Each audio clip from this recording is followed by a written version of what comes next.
ومن أعرض عن ذكري فإن له معيشة ضنكا ونحشره يوم القيامة أعمى۔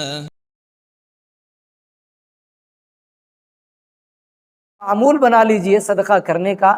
صدقہ اگر آپ کریں گے تو اللہ تعالیٰ آپ کے کمائی میں، مال میں برکت بھی دے گا، اور اس کے علاوہ اللہ تعالیٰ رزق کے راستے اللہ تعالیٰ کھول دے گا۔ اور اسی کے علاوہ اللہ کے نبی صلی اللہ علیہ وسلم نے کہا کہ صدقہ بلاؤں کو، آفتوں کو، مصیبتوں کو ٹالتا ہے۔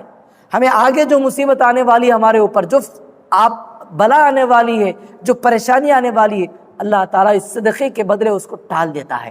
اور اس کے علاوہ صدقہ جو ہے اللہ کے غصے کو ٹھنڈا کر دیتا ہے، اور صدقہ جو ہے قبر کے عذاب کو اللہ تعالیٰ اس صدقے کے ذریعے اللہ تعالیٰ دور کر دیتا ہے۔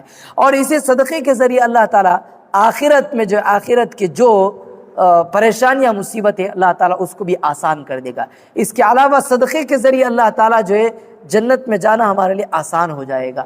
یہ سب جو ہے صدقے کے اخروی فوائد ہیں، آخرت کے فوائد ہیں، دنیا کے فائدے تو ہیں ہی۔ تو ہم کو چاہیے کہ ہم صدقہ کرتے رہیں، صدقہ کرتے رہیں۔ صدقہ کرنے ہی سے ہماری دنیا کی زندگی بھی سنورے گی، آخرت کی زندگی بھی سنورے گی۔